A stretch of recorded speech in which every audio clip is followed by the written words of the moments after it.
자, 여러분들 우리 지난 시간 내용 잘 정리하고 오셨나요? 저희가 유동자산의 당좌자산 파트를 배우고 있습니다. 이 당좌자산이다 라고 해서 제일 첫 번째 현금 및 현금성 자산에서 현금, 당좌예금, 보통예금, 현금성 자산을 배웠다면 지난 시간까지는 이제 우리가 단기 투자자산이다 라고 해서 단기 매매증권, 단기 금융상품, 그리고 단기 대여금을 배웠죠. 사실 단기 대여금이나 단기 금융상품에 대해서는 뭐 그렇게 크게 많이 비중을 두고 나오진 않지만 이 단기 매매 증권 같은 경우는 참 다양하게 물어보고 있었습니다. 단기 매매 증권을 취득할 때 특징이 있었죠. 우리가 이제 구입한 가격, 취득한 가격을 기준으로 쓴다라는 점, 그리고 별도의 수수료가 있을 때 이 지급 수수료다라고 하는 비용 계정으로 써야 된다라는 거, 혹은 뭐 수수료 비용이 될 수도 있겠고요. 어쨌든 취득하는 과정에서의 이 매입 부대 비용을 별도로 비용으로 처리를 한다라는 건 굉장히 특이한 일이다. 그 이외의 나머지 유가증권들에 대해서 다시 말하면 매도가능증권이나 만기보유증권은 모두 매입 부대 비용을 취득원가에 포함을 시키는데 이 단기 매매 증권만 매입할 때 부대 비용을 별도로 비용으로 인식을 했죠. 자, 그런 점들이 조금 특이사항이었고, 또 하나의 특이사항이 뭐였냐면 이 단기 매매 증권과 매도가능증권 둘 다 공정가치라는 것으로 평가를 합니다. 쉽게 말하면 시가인데요. 시가평가를 해서 가격이 시가가 올라가 있으면 당연히 평가이익, 그 다음 시가가 떨어지게 되면은 평가손실을 인식하시는데요. 이 평가이익과 평가손실을 처리하는 게 조금은 다르죠. 자, 어떻게 다르다? 단기 매매증권은 단기 매매증권 평가이익이다, 평가손실이다 하는 부분을 영업의 수익, 영업의 비용으로 처리한다면 이 매도가능증권에 대해서는 평가에 대한 이익과 손실을 우리 자본의 기타 포괄손익 누계액으로 넣어서 자본의 가산 성격, 차감 성격으로 하고 있다는 거. 이게 조금 특이하죠. 자, 그 다음 우리 이제 어떤 내용을 또 기억하셨어야 되냐면요. 이 단기 매매 증권을 처분할 때 우리가 마지막 처분 가격과 그 다음 처음 취득했을 때의 가격으로 기준을 잡을 때도 있지만 사실 대부분의 문제들은 취득을 하고 나서 그 취득 이후에 평가를 한번 거친 다음에 처분을 하죠. 그러다 보니까 이 마지막 평가했던 가격이 현재 장부가액이다. 따라서 단기 매매 증권은 이 마지막 평가했던 가격과 처분했던 가격의 이 차이를 가지고서 단기 매매 증권 처분이익이다, 처분손실이다 이렇게 구하는 거 여러분들 꼭 정리를 해두셔야 됩니다. 자, 이제 이번 시간 매출채권으로 들어왔는데요. 이 매출채권은 물건을 외상으로 매출하고서 받아야 되는 권리입니다. 근데 주의하셔야 될 게 우리가 물건을 외상으로 매출하고 돈도 못 받았잖아, 사실은. 그쵸? 근데 꼭 자산이라고 하면 내가 뭔가 손에 쥐고 있는 걸 자산이라고 생각하시는데요. 여러분들 회계에서의 자산은 내가 손에 무엇을 쥐고 있다라는 거 하는 게 그게 꼭 물건이나 돈이나 이런 것이 아니라요. 내가 받아야 되는 권리를 가진 것도 자산입니다. 그래서 외상으로 물건을 매출했다라고 했을 때 이 매출하고서 받아야 되는 권리, 매출 채권에 대해서 자산 항목으로 보고 있고요. 자, 이 자산 항목 이제 어떻게 나눠지는지 매출 채권은 사실 통합된 표현이고요. 아래 세부적인 계정 두 가지를 배울 거고요. 자, 이번 강에서 또 뭘 배우실 거냐면 이 두 개의 세부적인 계정 과목 말고도 또 그 이외에 우리가 받아야 되는 채권 계정들이 있습니다. 그런 채권 계정들을 배울 거예요. 자, 그 다음에 우리 여기 채권들 중에서 이제 어음이라는 성격이 조금 핵심입니다. 그냥 단순하게 외상으로 처리하는 게 아니라 이 어음에 대한 거래에 대해서 여러분들이 좀 알고 가셔야 돼서 어음에 대한 거래를 좀 언급할 거고요. 그 다음에는 이제 대손이다라고 해서 외상으로 매출을 했지만 그 외상으로 매출한 대금에 대해서 100% 회수하지 못하고 일부 내가 돈 떼이는 경우가 발생할 수도 있더라. 그럼 그 돈 떼이는 상황에 대해서는 내가 어떻게 회계 처리를 하면 좋을지 그 내용까지 이번 강에서 다루려고 합니다. 자, 그러면 시작을 해보도록 할게요. 자, 우리가 물건을 팔고 돈을 받는 방법이다 라고 해서 이야기하죠. 무조건 현금 받아야 돼. 뭐 이런 회사들도 있을 거예요. 근데 사실 내 혼자 하는 거면 상관이 없는데 이 다른 회사들과 같이 얽혀 있다 보니 내가 무조건 현금 결제만 고집한다고 해서 거래가 원활하게 이루어지기는 어렵더라. 그러다 보니 무조건 현금 하고 싶은데 일부는 그래도 뭐 월말에 주세요. 이렇게 갈 수도 있는 거죠. 자, 그 다음에 이 월말에 달라고 이야기하는 방식도 있지만 사실 기간이 좀 길어질 것 같은 거예요. 그러면 우리 이제 그 불안한 마음을 뭔가 증빙 서류를 남기고 싶어 하죠. 자, 그 증빙 서류를 이제 우리 회사와 저쪽 회사만의 그냥 책임으로 가지 않고 뭔가 좀 더 탄탄한 장치를 원한다라고 해서 이제 발행을 하기 시작하는 게 어음이라는 걸 발행을 합니다. 자, 그러면 우리가 현금 거래일 때 고민하지 않았던 이 외상 거래나 어음 거래가 생기면서 고민해야 될 것들이 또 추가적으로 생기거든요. 자, 그러면 한번 진행을 해보도록 할게요. 자, 매출채권이라는 단어가 문득 딱 튀어오르는데요. 이 매출채권이라는 아이가 갑자기 튀어오르는 건 아니죠. 사실은 앞에서 제가 외상입니다, 어음입니다 이렇게 표현을 해줬잖아요. 자, 사실 그 외상과 어음은 이렇게 묶어서 매출하고서 받을 권리다 라고 해서 매출채권이라고 부르는데요. 좀 더 이제 회계적인 표현으로 교재에 있는 내용을 보자면 매출채권이란 일반적 상거래에서 발생한 외상거래예요. 여기서 핵심은요, 일반적 상거래예요. 일반적 상거래가 왜 핵심이냐고요? 자, 여러분들 우리가 회계에서 일반적 상거래다 라고 하면 쉽게 말하면 재고자산 거래예요. 다시 말하면 우리 회사의 주요 제품, 상품, 원재료 이런 것들에 대한 거래요. 이런 것들을 외상으로 사고 팔 때는 우리가 외상으로 판매했을 때 외상 매출금 이런 식으로 써요. 아니 그러면 일반적 상거래 범주 안에 들지 못하는 그 이외의 것들은 물건을 외상으로 팔아도 외상 매출금이라는 표현을 못 쓰는 거냐? 네, 맞습니다. 우리가 일반적 상거래 범주 안에 들지 못하면요, 물건을 외상으로 팔아도 그때는 외상 매출금이라고 하지 않아요. 다만 외상으로 판매한 건 실질이잖아요. 그럼 이제 여기에 대해서 어떻게 해야 되겠어요? 뭔가 유사한 표현, 다른 표현 방식을 쓰겠죠. 자, 그래서 우리가 일반적 상거래에다가 쓰는 일단 이 매출채권, 그 안에 들어가 있는 외상 매출금 받으러움이라는 개념을 먼저 이야기할 거고요. 그리고 이제 일반적 상거래 이외일 때의 채권은 또 어떻게 나뉘는지 이야기를 할 거예요. 일반적 상거래에서 발생한 외상거래로서 외상 매출금, 받을 어음을 모두 다 통합해서 부르는 표현이에요. 그래서 여러분들이 나중에 실무 프로그램을 들어가시면 실무 프로그램에 재무상태표다라고 나와 있죠. 이 재무상태표에 들어가게 되면요, 우리가 그냥 일반적으로 보는 계정별 탭이 있다면 이 제출용 탭이라는 게 있어요. 이 제출용 탭을 클릭해서 보시게 되면 굳이 이제 제출할 때 이 의사결정자들이 혹은 정보 이용자들이 보고 싶어 하는 게 과연 외상 매출금과 받으러움에 대한 전체 액수일 것이냐, 아닐 것이다. 그냥 내가 물건을 외상으로 매출하고 받아야 되는 돈은 얼마인지 그런 걸 내용을 좀 더 정돈돼서 보기를 원할 것이다. 그래서 외상 매출금과 받으러움을 통합해서 매출채권으로 제출을 해서 보여주죠. 하지만 좀 더 세부적으로 보면 그 안에는 외상 매출금과 받으러움이 있더라라고 얘기하는 겁니다. 자, 일반적 상거래란 회사의 재고자산 거래를 의미하는 것으로서 상품, 제품, 원재료 등의 거래를 이야기합니다. 라고 이야기했습니다. 자, 그 이외의 거래에 대한 외상 거래는 여기서 이제 나오죠. 우리가 일반적 상거래 범주 안에 들지 못할 때 물건을 팔고서 외상이다 라고 한다면 아직 받지 못했습니다 라고 하는 미수금이라는 계정을 사용하고요. 자, 반대 계정으로는 이 외상 매입금과 지급 어음을 통합한 매입 채무 계정이 있다라고 하거든요. 자, 내 회사가 상품을, 제품을 외상으로 판매해요. 그러면 외상으로 판매했을 때 외상 매출금, 반대로 외상으로 매입하면 외상 매입금. 자, 우리가 상품이나 제품을 외상으로 팔고 약속 어음을 받아왔대요.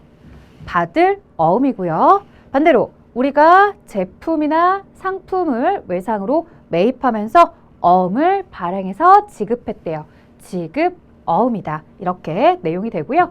자, 외상 매출금과 받으러움을 섞어서 매출채권이라고 한다면 외상 매입금과 지급어음을 합쳐서는 매입채무라고 하는 거죠.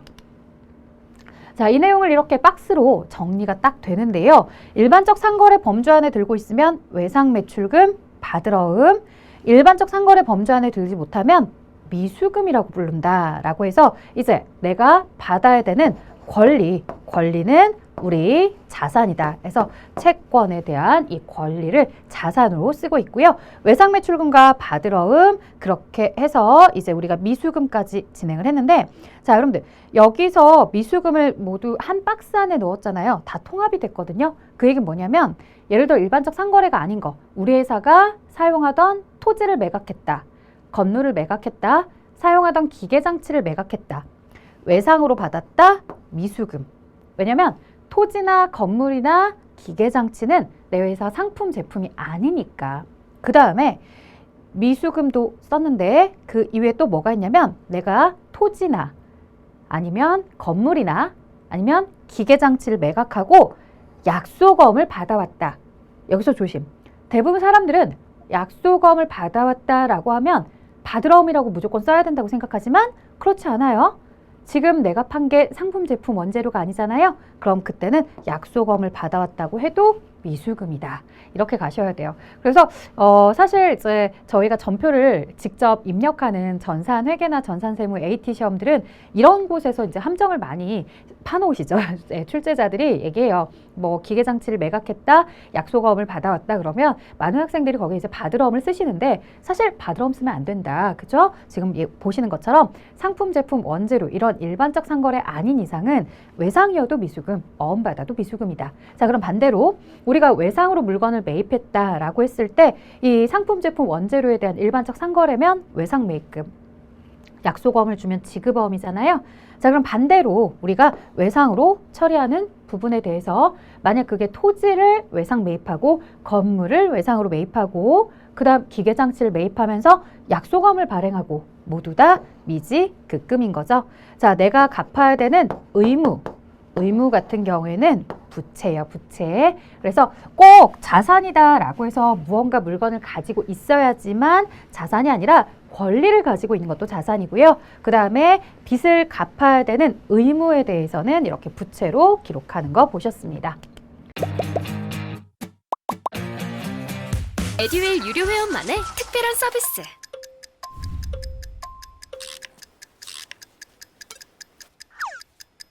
하치하차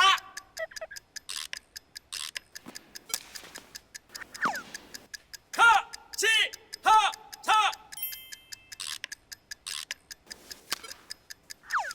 정답! 같이 하자 친구야 에듀윌 유료 회원!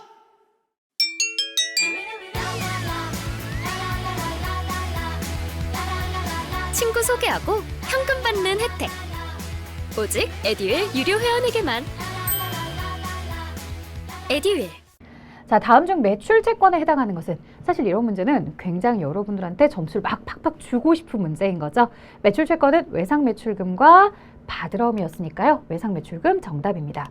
자, 다음 볼게요. 다음에 기말 재무 상태와 관련하여 재무 상태표에 표시될 계정 과목과 금액으로 적절하지 않은 것은 이렇게 물어봤어요. 자, 그러면 현금, 외상 매출금, 타임 발행 수표, 상품, 외상 매입, 우편한 증서, 받으러움, 미지급금 이렇게 나왔는데 자, 각각 아래쪽에 보시면 항목이 현금 및 현금성 자산은 얼마인지, 당좌 자산은 얼마인지, 매출 채권 얼마인지, 매입 채무가 얼마인지를 물어보죠. 자, 그러면 매출 채권이다 라고 하는 걸 지금 방금 배우셨으니까 매출 채권을 집계해 보시면요. 여러분들 매출 채권은 외상 매출금과 받으러움인 거죠. 그래서 외상 매출금 30만 원, 받으러움 20만 원, 매출 채권 50만 원이죠. 자, 그럼 매입 채무다라고 하는 거, 매입 채무는 뭐와 뭐의 합이냐면 외상 매입금과 지급어음의 합이죠. 근데 외상 매입금은 여기 있어요. 지급어음은 있어요, 없어요? 없습니다. 그래서 매입 채무는 외상 매입금만 딱 더해서 30만 원입니다. 미지급금은 일반적 상거래 이외에서의 채무 계정이고 매입 채무에 들지 못하기 때문에 이 계산에서는 필요하지 않은 여러분들의 함정이죠. 자, 그 다음에 현금이 현금성 자산으로 한번 올라와 볼게요. 현금이 현금성 자산이다 라고 하면은 뭐뭐 있어요? 현금, 타임 발행 수표, 그리고 우편한 증서까지. 여기까지가 현금 및 현금성 자산입니다. 자, 우편한 증서나 타임 발행 수표는요, 통화 대용증권이다 라고 해서 역시나 현금으로 취급하는 거였죠. 자, 그러면 100만 원에 50과 10을 더하시면 160이 맞죠.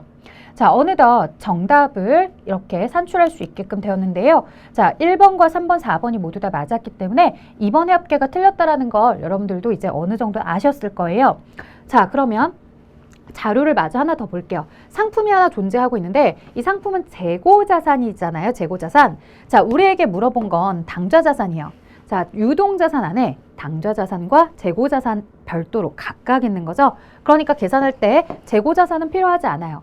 그럼 당좌자산은 뭐가 들어가느냐라고 했을 때 이 현금 및 현금성 자산이 들어간다고 했고요. 그 다음에 단기 투자자산 그리고 매출채권과 기타의 당좌자산인데 지금 이 박스 안에 주어진 자료는 현금 및 현금성 자산과 매출채권만 있는 상태예요. 그러니까 160과 50만 더하시면 돼요. 그래서 160 플러스 50만 원의 매출채권을 더해주시면 210만 원이 나오죠. 자, 당좌자산이 280이라는 표현은 틀렸습니다. 아마도 280이라고 계산을 한 건 이 상품 재고자산 가격까지 합쳐서 누군가 계산할 거라고 생각해서 답을 이렇게 내신 것 같은데 자, 280 아니다. 210이다. 상품은 재고자산이기 때문에 별도로 집계하셔야 됩니다. 자, 이렇게 이야기를 해봤어요.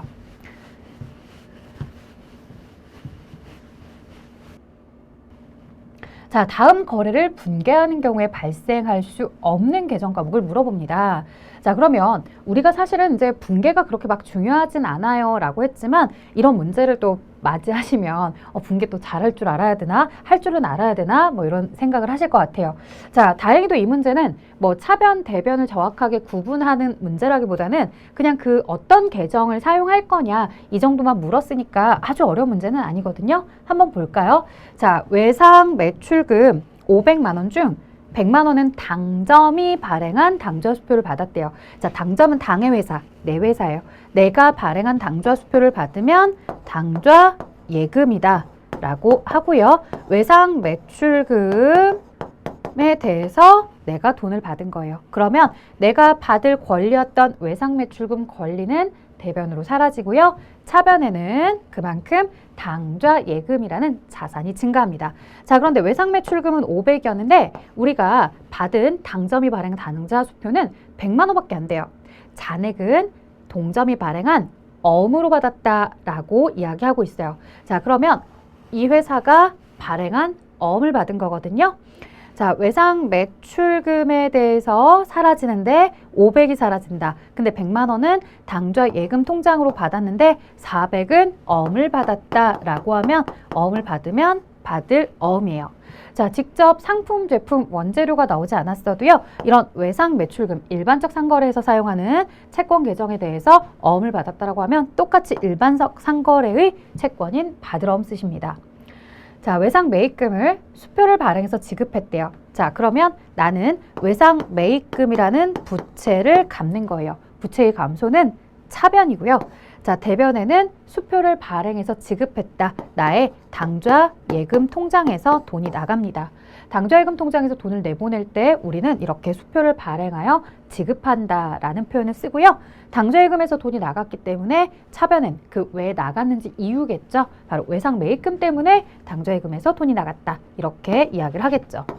자, 상품을 매출하고 외상으로 하였다라고 했을 때 대변에 상품 그대로 쓰지 않아요. 매출.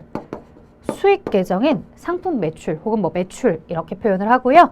이와 관련해서 외상으로 매출했다. 상품, 제품, 원재료 이런 것들 외상으로 판매하면 외상 매출금이 됩니다. 자, 이렇게 모든 회계 처리를 제가 보여드렸는데요. 하고 났더니 당좌예금도 있고 외상 매입금도 있고 받을 어음도 있지만 뭐는 존재하지 않는다? 대손상각비라는 계정은 존재하지 않았습니다. 자, 사실 이제 대손상각비까지 여러분들은 학습을 하고서 시험장에 들어가시기 때문에요. 회계 처리를 하지 못했더라도 이 문제 안에서 우리가 거래처의 파산으로 인해서 채권을 대손 처리하다 이런 표현이 아무것도 없었어요. 그렇기 때문에 여기 지금 거래들 중에 대손이 발생한 건 없었으니까 대손상각비가 정답이겠구나. 그냥 회계 처리 아무것도 안 하고 그렇게 답을 찾는 친구들도 있습니다. 자, 저희가 뭐 답을 어떻게 찾았습니까? 이걸 묻는 게 아니라 정말 이 보기 4개 중에 이번에 잘 체크했는지만 물어보니까요. 어떻게 접근을 하시든지는 여러분들이 판단하실 건데 그러니까 이제 많은 내용을 좀 알고 가시면 더 수월하게 풀 수 있겠죠. 자, 받을어음 할인으로 들어가는데요. 갑작스럽게 받을어음이라는 개념이 나왔어요. 그쵸? 자, 우리가 제품을 매출하고 상품을 매출하고 어음을 받아오게 되면 그 약속어음 받은 걸 나중에 받을 돈이다 라고 표현을 해서 받을 어음 이렇게 표현을 하죠. 보통 이제 이 받을 어음과 관련된 거래에 대해서 여러분들이 조금 더 알고서 시험에 자주 나오는 이 받을 어음의 할인 거래를 보시면 수월할 것 같아서요. 제가 그림 하나를 더 준비했어요. 자, 참고로 받을 어음 거래이다 라고 해서 이야기를 나눠볼 건데요. 자, 제일 첫 번째 매입 거래처가 있고요. 그 다음 이쪽에는 매출 거래처가 있습니다. 자, 이 매출 거래처는 매입 거래처에게로 내가 가지고 있던 재고 자산을 팔 거고요. 이 매입 거래처는 나한테 이제 돈을 갚아야 되는데 돈을 어떻게 줄 거냐면 어음으로 주게 됩니다. 그러면 이렇게 매출을 하는 회사 입장에서는 대변에 회사에 물건을 판매했다. 뭐 제품 매출, 상품 매출. 그러면서 돈은 어음으로 받아왔다. 이렇게 표현을 하고요. 매입하는 쪽에서는 뭐 예를 들어서 제품을 매입했다라고 하거나 원재료를 매입했다 이런 식으로 매입. 자, 그 다음에 약속어음을 발행해서 지급했다, 지급어음 이렇게 처리를 하시는 거죠. 자, 그 다음에요. 이 어음과 관련해서 이제 얘기를 좀 더 나눠보면 사실은 이 어음을 발행하는 이쪽 회사 있잖아요. 이 어음을 발행하는 이쪽 회사가 옛날에 이제 종이어음은 있었지만 지금은 종이어음이 거의 없어요. 그래서 어떻게 해요? 이 매입 은행에다가 이야기를 해서 전자어음 시스템을 통과해서 전자어음 시스템을 통해 매출자에게 어음을 전달해 주세요 라고 해요. 그럼 이제 매출자는 자신의 계좌에 어음이 들어와 있다는 걸 알고 이렇게 받을어음이라는 회계처리를 하겠죠. 자, 그러면 이 약속어음이다 라고 해서 약속어음의 특징은 뭐냐면요. 이 약속어음은 이 안에 당연히 어음의 금액도 있겠고 그 다음에 이 어음에 대해서 만기일이 있을 거예요. 만기일. 만기일은 돈을 지급하기로 약속한 날이라고 보시면 돼요. 그래서 약속한 날까지 이제 기본적으로 기다리죠. 약속한 날까지 기다렸다가 그 다음엔 어떻게 하시냐면 이 매출한 회사가 매출한 자신의 거래 은행에다가 얘기를 하죠. 혹은 은행에서도 알려줄 수도 있어요. 지금 보유하고 있는 어음에 대해서 만기가 도래했더라 라고 하는 거죠. 자, 만기일이 되었다라는 건 이제 돈을 찾아갈 수 있는, 돈으로 바꿀 수 있는, 현금으로 바꿀 수 있는 날이 되었다는 거예요. 그래서 자신의 이 은행에다가 얘기를 해보죠. 이거 돈 좀 받아다 주세요 라고 얘기해요. 직접 받으러 가지 않고 이거 계좌에 돈 좀 바꿔주세요, 돈 넣어주세요 라고 얘기를 해요. 그러면 이렇게 돈을 받아다 달라고 우리가 부탁하는 걸 추심이라고 해요. 추심. 이렇게 이제 추심 의뢰를 하게 되면 이 은행은 전자어음 시스템을 통해서 매입 거래처가 지금 거래하고 있는 그 은행에서 돈을 받아다서 주는 거죠. 이렇게 이제 정상적으로 거래가 되는 첫 번째 추심 거래가 있습니다. 근데 만기일 날 이렇게 돈을 좀 받아다 달라고 했었는데 어떤 문제점이 생겼냐면 지금 이쪽 건너서 갔더니 매입 거래처가 거래하고 있는 은행에 이 매입 거래처 잔고가 빵원이래요. 혹은 잔고 부족이래요. 그러면 만기가 되었다 하더라도 지금 이쪽 은행에서 계좌에서 매입 거래처 계좌에서 돈을 빼서 줘야 되는데 빼줄 돈이 없으니까 지급이 거절돼서 돌아오겠죠. 자, 이렇게 지급이 거절되어서 돌아오는 거, 그래서 돈을 결국에 만기에 회수하지 못한 상황, 이걸 우린 뭐라고 하냐면 이게 바로 부도예요. 여러분 왜 우리 부도다라고 하면 자꾸 뭐 빨간 딱지, 압류 딱지 붙는 거 이렇게 생각하는데 사실 기업에서 부도라고 하는 건요. 이 어음의 결제일 날 그 결제가 정상적으로 이루어지지 않으면 그때 우리는 부도라고 해요. 자, 그럼 이러한 부도 거래에 대해서 여러분들이 뭐 별도로 처리할 건 있느냐? 사실 이제 부도난 어음이기 때문에 기존에 있던 정상적인 어음들과는 뭔가 구별을 해줘야 되겠죠. 그래서 우리가 이제 부도 어음과 수표다 뭐 이런 표현으로 바꿔주긴 하는데요. 조심하실 점은 부도가 났다고 해서 매입 거래처가 망한 건 아니에요. 이 매입 거래처가 자금이 잠시 돌지 않아서 그 어음 계좌에다 돈을 넣어주지 못했을 뿐인 거죠. 자, 그래서 어떻게 할 거냐면 이제 그 거래처가 다시 매입 거래처가 자신의 계좌에 돈을 넣어주게 됩니다. 그러면 또 정상적으로 결제가 될 수 있겠죠. 자, 이렇게 나중에라도 결제가 되면 되기 때문에 사실 부도가 났다고 해서 상대방 회사가 망했다라고 표현하지는 않아요. 근데 이게 사실 그것도 어느 정도지, 기간이 계속 돈을 갚지 않고서 어음 계좌에서 이제 돈이 들어오지 않으니까 거절이 돼서 그 시간이 얼마나 경과를 하냐면 6개월을 경과하게 된 거예요. 6개월 동안 결국에 돈을 못 갚은 거죠. 자, 그러면 회계적인 관점에서도 생각을 합니다. 아, 만기일이 지난 어음에 대해서 6개월째 돈을 안 주고 있단 말이야? 그게 6개월이 넘었어? 그러면 얘는 이제 갚을 능력이 안 되는 거야. 그때는 우리 그 돈 못 받는 돈이다, 떼인 돈이다 라고 바꿔서 정리해 줘야 되겠어 라고 이렇게 얘기를 하죠. 자, 그래서 이제 그런 개념을 대손이라고 하고요. 대손은 이제 다음 내용에서 같이 다루게 될 거예요. 자, 그래서 어쨌든 부도라는 건 우리가 생각하는 것처럼 그 회사가 망한 상황은 아니다. 이 결제일 날 대금을 주세요라고 갔는데 그 매입자의 계좌에 돈이 부족해서 지급이 거절돼서 그냥 돌아온 상태를 부도라고 한다라고 하는 거죠. 자, 어음은요, 만기까지 이렇게 잘 기다리고 나서의 거래들도 있지만요, 만기가 되기 이전에도 우리가 현금으로 융통을 할 수 있거든요. 혹은 현금으로 직접적 융통은 하지 않아도 사용할 수 있는 방법이 있어요. 뭐냐? 자, 세 번째 방법, 약속하기 전인데요. 우리 이런 얘기 하죠. 사실 이 매입 거래처가 뭐 A 회사고 매출한 회사가 B야. 내가 가지고 있는 건 받으러 온 A 회사로부터 받아온 어음이에요.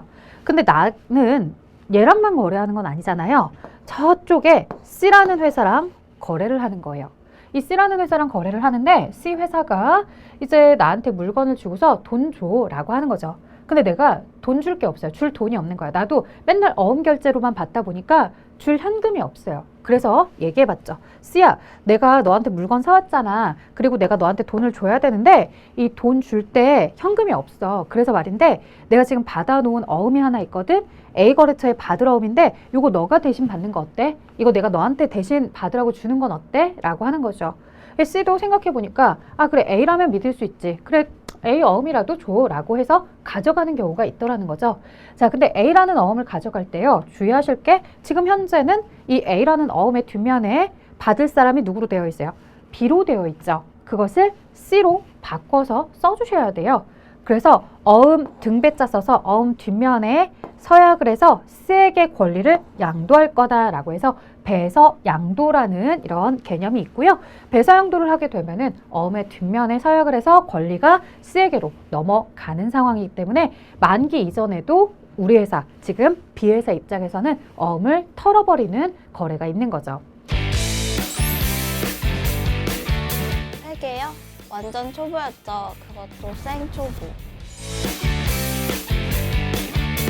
퇴근하고 에듀윌 강의 들으면서 한 2달 정도 공부했던 것 같아요. 그래서 제가 세운 목표는 강의를 한번 다 듣고 기본기를 만든 후에 기출문제를 풀자 이거였거든요. 강의만 들어도 그 안에 기출문제로 그날 배운 내용 적용해서 풀어보는 거라 공부하는 데 도움이 많이 됐어요.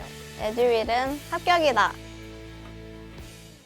자, 마지막 거래는 바로 이렇게 할인인데요. 이 할인이라는 마지막 거래는요, 언제 사용을 하는 거냐면 우리가 만기가 되기 전이잖아요. 근데 이렇게 배서양도해서 보낸 것도 아니고 가만히 들고 있는데 아무래도 이것을 내가 현금으로 바꿔야 될 필요성이 있는 것 같아요. 왜냐고 물어봤더니 지금 월급이나 이런 것들이 나가야 되는데 현금으로 나가야 되잖아요. 근데 자꾸 거래처로부터 어음을 받아놨더니 보유한 현금의 액수가 좀 부족한 거야. 그래서 고민을 하다가 이제 매출 회사가 은행으로 가서 얘기했죠. 나 그 어음 하나 있는데 그 어음 어떻게 뭐 이걸로 융통해서 돈으로 바꿀 수는 없을까? 그랬더니 은행에서 사실 2가지를 제시해줘요. 하나는 뭐냐면 담보 맡기고서 돈 빌려가시는 건 어때요? 라고 물어보죠. 근데 어음을 담보로 맡기고서 돈을 빌려가는 사례가 그렇게 많지는 않더래요. 자, 그래서 두 번째는 뭐가 있냐면 그러면 이 어음을 그냥 은행에다가 팔아버리시는 건 어때요? 라고 얘기하는 거죠. 아, 그래? 그러면 내가 은행에다가 팔게. 파는데 공짜로 팔리진 않을 거 아니에요. 은행이 뭐라고 하냐면 지금 만기까지 2달 더 기다리셔야 되거든요. 근데 그 2달을 내가 기다려주는 거니까 그 2달만큼의 이자를 빼고 나머지만 드릴게요. 이렇게 괜찮으시다고 한다면 그냥 저에게 팔고 가세요 라고 할 수도 있는 거죠. 자, 이렇게 내가 만기가 되기 전에 은행에 가져가서 현금으로 교환을 해서 가지고 오는 거래를 할인이라고 하고요. 할인에 대해서는 담보로 맡기고서 우리가 현금으로 받아오게 되는 어음에 대한 차입 거래도 있고요. 또 하나는 이 어음을 아예 은행에다가 팔아버리는 어음에 대한 매각 거래도 있더라는 거죠. 자, 이 네 가지 케이스 중에서 가장 여러분들이 기억하셔야 되는 건 바로 마지막 이 할인에 대한 부분이고요. 할인도 차입 거래와 매각 거래 중에서 어느 부분을 잘 기억하셔야 되냐면 바로 이 매각 거래를 잘 기억해 주셔야 됩니다.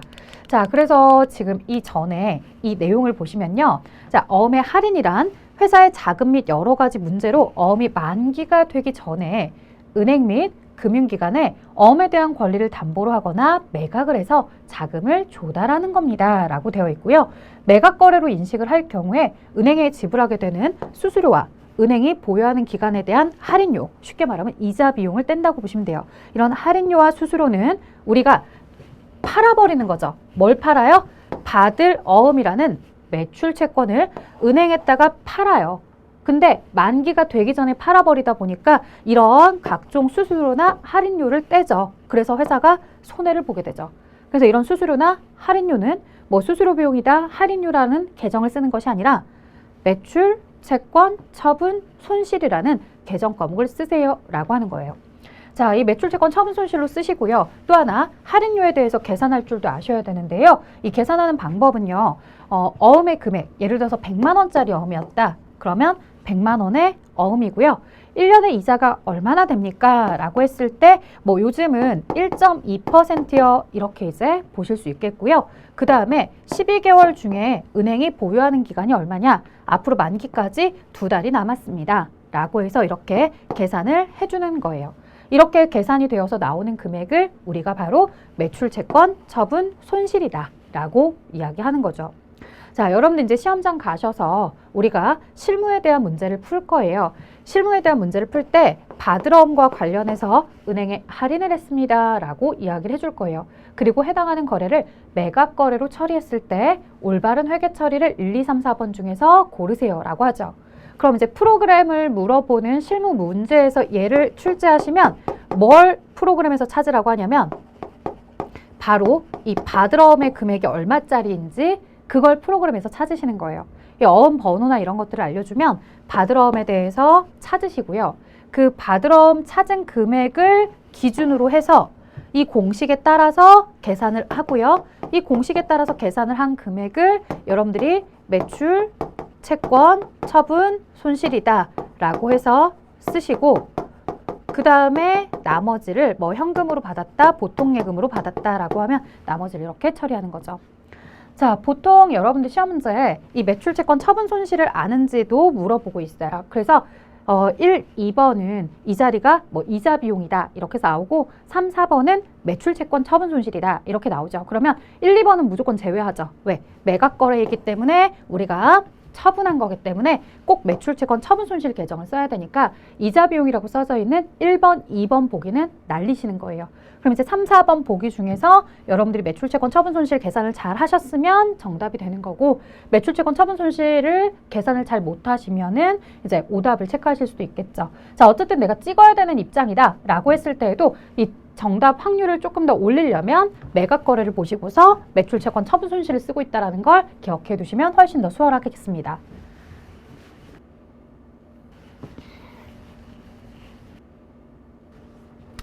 자, 이렇게 우리가 이제 받으러옴에 대한 할인을 이야기해봤고요. 그 다음에 계속해서 내용을 좀 보면요.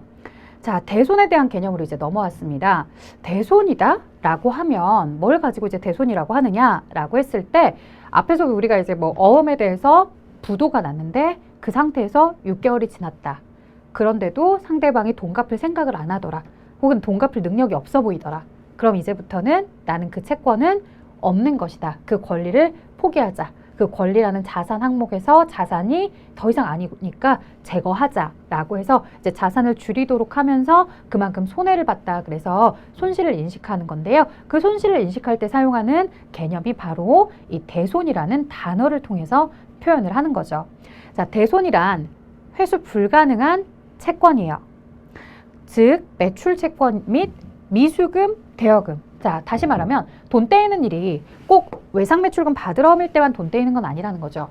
일반적 상거래가 아닐 때에도요. 기계장치 팔고서 외상으로 팔았는데 돈 못 받을 수도 있어요. 그리고 내가 대부업자는 아닌데 그냥 내가 여유가 있어서 누군가에게 돈을 빌려줬는데 빌려준 그 돈을 떼일 수도 있는 거죠.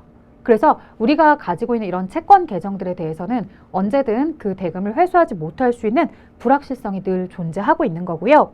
자, 그런 부분에 대해서 진짜로 돈을 떼었다라고 한다면 대손이 발생했다라고 하고 그 부분에 대해서 대손 상각비 이렇게 부르죠. 자, 근데 대손 상각비라고 부른다곤 하지만 정확하게 계정을 판단해 보면요.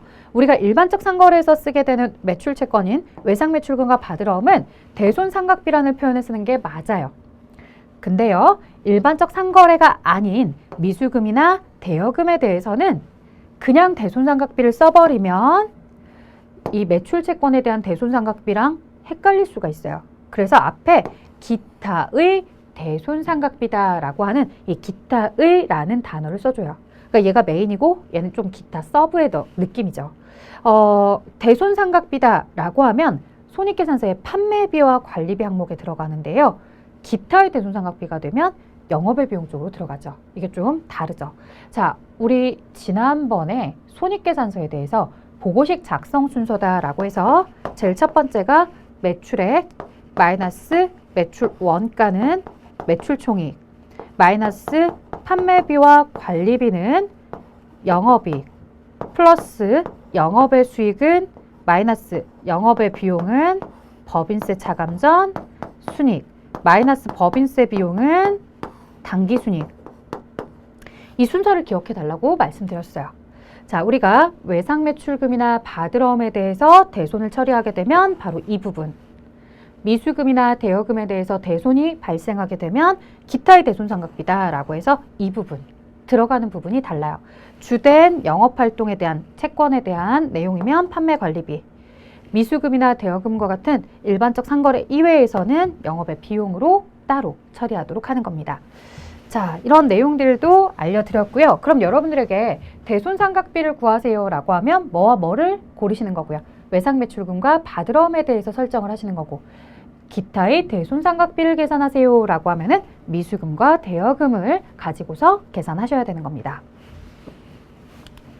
자, 대손에 대한 공식인데요. 이건 무슨 얘기냐면 자, 우리가요, 여러분들 실제로 그 외상값을 떼었을 때 대손 상각비 이렇게 이제 처리를 한다고 했어요. 근데 그 돈이 떼었을 때 어느 날 갑자기 전체 채권 금액에 대해서 한꺼번에 대손 상각비라는 비용을 처리하려면 굉장히 부담스럽습니다. 왜 굉장히 부담스럽냐면 분명히 채권의 액수가 늘어날 때 나는 그 불안함을 감지했어.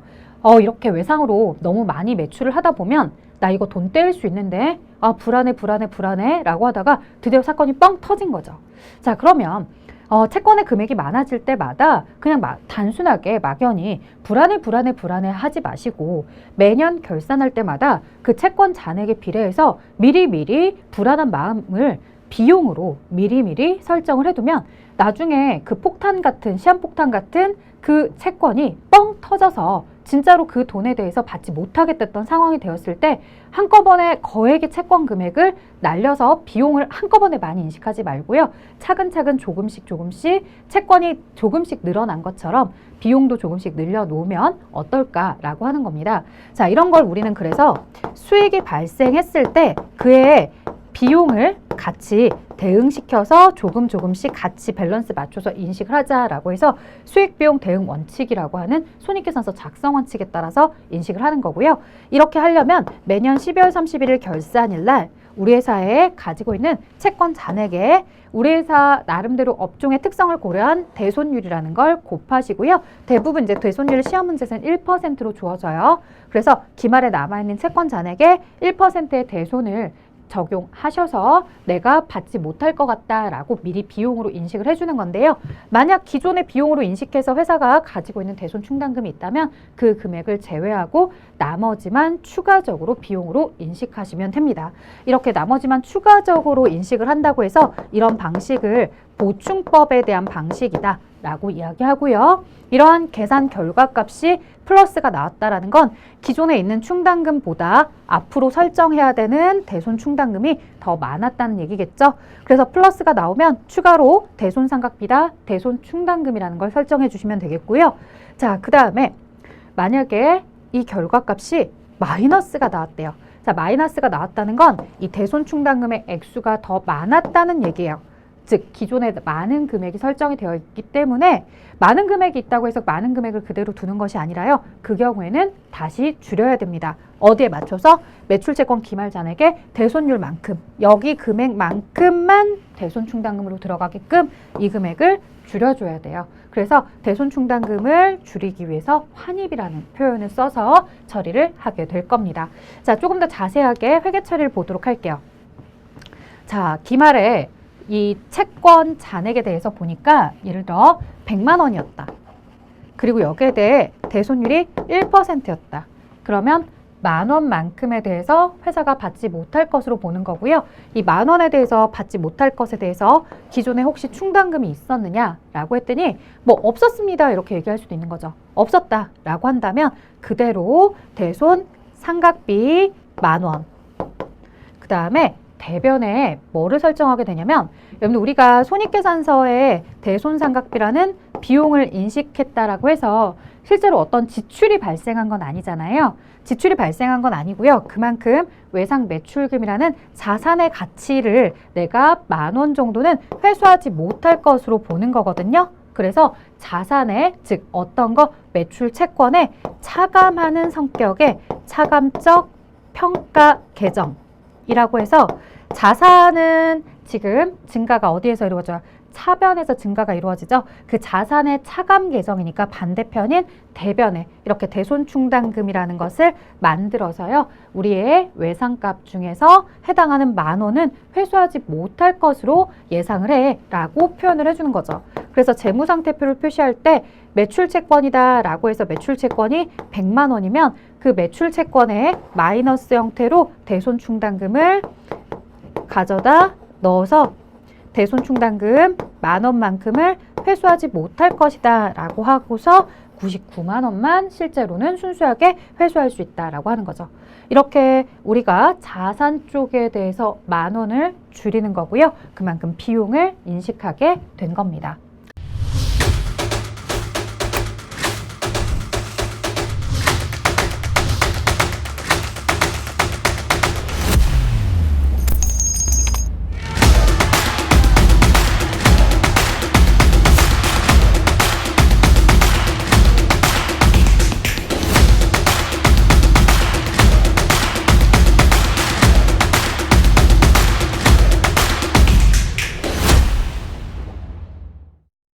자, 그러면 반면 우리가 무엇이 있는 상태라고 한다면 기존의 대손 충당금으로 설정된 금액이 너무 많은 상태라고 한다면 어떻게 해야 됩니까? 라고 했을 때 자, 예를 들어서 우리가 뭐 여기에 금액이 12,000원이더라 라고 하면은 얼마가 나오겠어요? 10,000원에서 12,000원을 빼면 2,000원이 마이너스로 나오겠죠. 자, 마이너스로 나온다는 건 기존의 충당금이 너무 많다는 얘기니까요. 대변에 있었던 충당금은 차변으로 가져다 쓰시고 대변에는 그런 충당금이 다시 되돌아왔다라고 해서 대손충당금 환입이라는 표현으로서 차이나는 마이너스 금액 2,000원을 처리해주면 되는 거죠. 자, 이런 공식에 의해서 기말 결산을 진행하게 되는데요. 이 공식은 반드시 여러분들 잘 기억해 주셔야 됩니다. 우리 실무시험에서도 이 공식을 이용하셔서 여러분들이 올바른 회계 처리를 고르세요 라고 하는 문제에 대해서 차변에 무엇이 기록되고 대변에 무엇이 기록될지 찾는 문제들 나오니까요. 사실 실무뿐만 아니라 이론으로도 물어볼 수 있으니까요. 기억을 꼭 해주셔야 합니다. 자, 그 다음에요. 이외에도 대손 설정 방법으로는 채권의 연령에 따른 대손율을 반영해서 대손 충당금을 설정하는 연령 분석법이 있다라고 이야기합니다. 자, 이거는 기말의 채권 잔액에 대해서 모두 다 모든 채권 언제 발생했는지와 상관없이 회사가 지금 현재 가지고 있는 채권에 대해서 모두 다 가져와서 설정을 하는 방식이에요.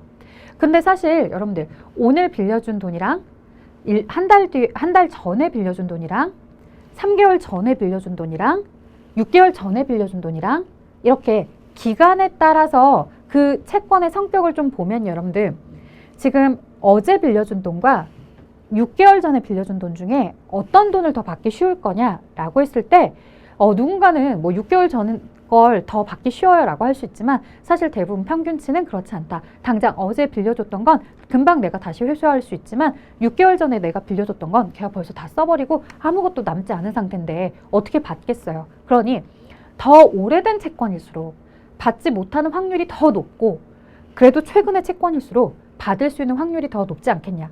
반대로 이제 대손율로 이야기하자면 최근에 매출한 것은 대손율이 적겠지만 오래전에 매출한 것은 대손율이 좀 높은 상태 아닐까? 그러면 그 채권의 나이에 따라서 합리적으로 우리가 그 대손율을 설정해 놓자라고 하는 걸 바로 연령 분석법이라고 합니다. 자, 근데 뭐 연령 분석법이라고 하더라도요, 결국에 그 결과값, 각각의 채권들마다 각각의 대손율을 설정하고 나서 결국엔 통합된 내용을 기존의 대손 충당금을 차감해서 플러스가 나오면 대손상각비고 마이너스면 대손충당금인 그 결과는 사실 동일합니다. 그렇기 때문에 뭐 회계 처리를 따로 보거나 그런다기보다는 채권에 대해서 잔액을 한꺼번에 적용하는 채권잔액법도 있지만 이렇게 연령에 따라서 다른 대손율을 적용하는 방법도 있구나 라고 알아주세요. 자, 그럼 이제 저희가 재무상태표 유동자산을 표현할 때 외상 매출금은 100만 원입니다 라고 할 거고요. 사실 여기에 대손충당금이 얼마가 있든 그래서 대손상각비를 얼마나 설정하든 혹은 마이너스로 대손충당금 얼마를 설정하든 상관없이요. 재무상태표 쪽에 들어가게 되는 대손충당금은 매출채권 기말잔액의 대손율을 곱한 금액인 10,000원만큼 결국에 이만큼 들어가게 돼요. 이 금액을 재무상태표에 넣기 위해서 기존에 있던 충당금을 가지고서 플러스 마이너스 조정을 하는 것뿐입니다. 자, 그래서 여러분들의 장부에는 재무상태표에는 이렇게 99만 원의 매출채권이 있더라, 외상매출금이 있더라 라고 하고요. 이 99만 원을 매출채권 혹은 이제 외상매출금이라고 썼으니까 외상매출금의 장부가액이다 이렇게 표현하기도 하고요. 얘를 순 외상 매출금 혹은 만약에 여기가 외상 매출금이 아니라 뭐 전체를 다 묶은 매출채권이라는 표현을 썼다면 순 매출채권 이렇게 표현을 하시면 되는 거죠. 자, 그래서 순 매출채권을 고르세요. 순 외상 매출금을 계산해 보세요 라고 한다는 건요. 전체 외상값에 대해서 대손율을 차감하고 남는 금액을 계산하라는 얘기예요. 그래서 이걸 굳이 여러분들이 계산을 해본다면 만약에 나에게 대손율 1%다 알려주고서 순 매출채권, 순 외상매출금 금액을 구해봐라 라고 한다면 100% 금액에서 1% 금액을 제외하면 1% 금액을 제외하면 나머지 99%에 대한 금액이 바로 뭐가 되겠구나? 이 외상매출금, 순 외상매출금이 되겠구나 혹은 순 매출채권이 되겠구나 이렇게 여러분들은 계산을 해보실 수도 있겠죠. 자, 이런 개념들 실제 저희 이론 시험에서도 물어볼 수 있지만 실무 시험에서도 뭐 순매출채권을 구하세요 라고 하는 문제들이 종종 등장하고 있어서 개념을 설명해 보았고요. 자, 또 실무를 접하시면서 해당하는 내용을 보시면 훨씬 더 이해가 쉬울 겁니다. 자, 매출채권 100만 원에 대해서 이제 예제를 제가 가지고 왔습니다. 뭐 교재에는 따로 예제가 없지만 여러분 이제 예제를 가지고서 설명드리면 쉬울 것 같아서 자, 100만 원에 대해서 대손율 1%다라고 설정을 하는 겁니다. 자, 그러면 대손 설정하기 전에 대손충당금 잔액이 3,000원만 있었을 때의 케이스와 이 12,000원이 있을 때의 케이스를 한번 나눠서 보자 이거예요. 자, 매출채권 100만 원에 대해서 1% 대손을 설정하고 싶다 그러면 공시를 어떻게 해요? 100만 원에 1%. 자, 기존에 우리가 결산하기 전에 충당금 잔액이 있으면 그 충당금 잔액을 차감하시는 거거든요. 그럼 100만 원에 1%에 해당하는 10,000원, 거기에 3,000원을 차감하시면 7,000원이 나올 거예요. 자, 이렇게 100만 원에 1% 대손율에 기존에 있었던 충당금 잔액을 빼서 7,000원 플러스 금액이 나왔죠? 자, 플러스 금액이 나왔을 때 회계 처리 어떻게 해요? 차변에 대손상각비, 대변에 대손충당금. 자, 그러면 반면 12,000원일 때는 어떻게 하겠어요? 100만 원에 1%에 마이너스 12,000원이니까 여기서는 마이너스 2,000원 나올 거다. 자, 이렇게 마이너스 2,000원이 나오면 마이너스니까 이와 관련해서는 대손충당금이 기존에 너무 많다는 얘기다. 대손충당금을 줄여라. 차변의 대손충당금 2,000원, 그리고 대변의 환입 2,000원 이렇게 처리가 되는 거죠. 자, 그럼 이제 여러분들에게는 질문이 요 정도만 주어지고서 알맞은 회계 처리를 찾으세요. 알맞은 회계 처리를 찾으세요. 이렇게 물어보는 거죠. 자, 관련된 문제 볼게요. X9년 말 재무상태표에 표시될 대손충당금을 물어봤어요. 자, 재무상태표에 표시될 금액이다 라고 하면 여러분들 앞에서 보셨죠? 매출 채권에 곱하기 대손율이다 라고 해서 대손율 하시고 여기에 마이너스 대손충당금이다 라고 하는데 마이너스 대손충당금을 해서 진행을 한 건 회계 처리를 위해서 손익계산서의 대손상각비를 얼마나 인식할 건지 그런 걸 하기 위해서 마이너스 대손충당금을 하는 거지 실제로 재무상태표에 표시되는 금액은 앞에 매출채권의 대손율 곱한 만큼까지만 재무상태표에 들어가는 거다라고 말씀을 드렸어요. 그러면 자, 매출채권이 지금 내용을 보니까 2번 자료에 300만 원의 매출채권 중에 3%가 회수 불가능할 것으로 판단이 되었대요. 그러면 재무상태표에는 300만 원에 대해서 3%에 해당하는 얼마? 9만 원을 대손충당금으로 설정하시면 돼요. 그래서 재무상태표에 들어가 보면 매출채권 금액 300만 원이 있습니다. 그 금액에 대해서 9만 원만큼은 회수하지 못할 것으로 보는 대손충당금입니다. 이렇게 처리가 되는 거죠. 그래서 정답은 9만 원이 됩니다. 자, 근데 1번 자료는 뭐냐? 자, 거래처에 이 주식회사 생산성 매출채권 2만 원이 회수 불가능한 것으로 확정이 되었는데요. 자, 지금 시간의 흐름에 따라 보면 얘가 먼저 이루어진 거고 얘가 그 다음에 이루어진 거거든요. 자, 이 X9년 중에 200만 원이 회수 불가능한 것으로 확정이 되었다. 자, 내가 가지고 있던 매출 채권을 더 이상 회수할 수 없게 되었다. 자, 매출 채권을 회수할 수 없게 되었다고 했을 때 이와 관련해서 자, 만약에 대손충당금이나 이런 거 있었으면 뭐 대손충당금을 쓰겠지만 없다. 그런 언급이 전혀 없다. 그러면 내가 돈 떼이게 된 거예요. 돈 떼였을 때 우리가 이제 뭐 대손상각비 이렇게 쓰는 거죠. 이 내용은 지금 결산에 우리가 설정할 때랑은 아무런 영향을 미치지 못해요. 자, 이 내용에서 물어보는 건 정말 X9년 말 재무상태표의 대손충당금이 얼마냐 이거만 물어본 거기 때문에 공식을 가지고서 매출채권의 대손율만 곱해주면 정답이 나오는 거기 때문에요. 1번은 그냥 단순한 함정일 뿐이다. 자, 그 다음 계속해서 문제를 볼게요. 자, 거래 붕괴로 가장 옳은 것을 물어봤고요. 이번에도 12월 30일 결산 시 외상 매출금 잔액은 1,000만 원이며 여기에 대해서 1%의 대손을 설정한대요. 자, 근데 우리에게 기존의 대손충당금 잔액이 5만 원이 있었다라고 하면서 결산 시점에 붕괴를 하라는 얘기네요. 왜? 어떻게 알아요? 문장 안에 이 아래 보기 안에 대손상각비가 등장을 하고 대손충당금이 등장을 하니까 그리고 얘는 12월 30일 날이니까 이날에 결산을 해보라는 거구나. 결산 붕괴를 찾아보라는 거구나. 그렇다면 채권 잔액에 곱하기 1% 하고 자, 만약에 대손충당금의 재무상태표에 들어갈 대손충당금을 고르라고 했으면 이 금액을 계산해서 골랐겠지만 지금은 회계 처리를 하는 거다. 자, 여기에 대해서 설정 전에 회사가 가지고 있던 대손충당금이 있으면 그만큼은 차감해 달라고 했었죠.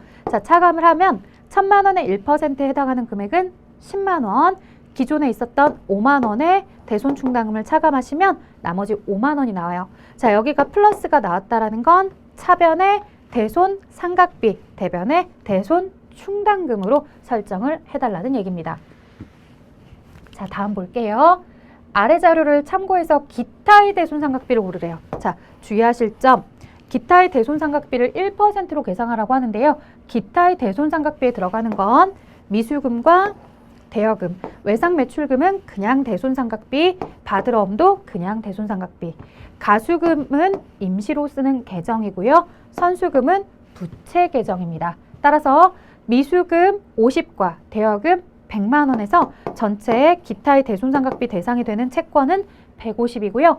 여기에 1%에 대해서 대손을 설정하자라고 한다면 대손을 계상하자라고 했을 때 150의 1%인 15,000원만 기타의 대손상각비가 되는 거죠. 자, 그래서 기타의 대손상각비는 15,000원이다 라고 선택을 하셔야 되겠고요. 만약에 여기서 기타의 대손상각비에서 기타의가 빠졌다. 그냥 대손상각비를 고르라고 했더라. 그러면 외상 매출금 200에 받으러움 200을 다 더한 값에 대해서 1%를 설정한 4만 원이다. 뭐 이렇게 대답을 해주셨겠죠. 자, 어쨌든 우리에게는 기타의 대손상각비다 라고 하는 개념도 물어본 적이 있더라. 그때는 대여금과 미수금에 대한 내용을 가지고서 계산하자.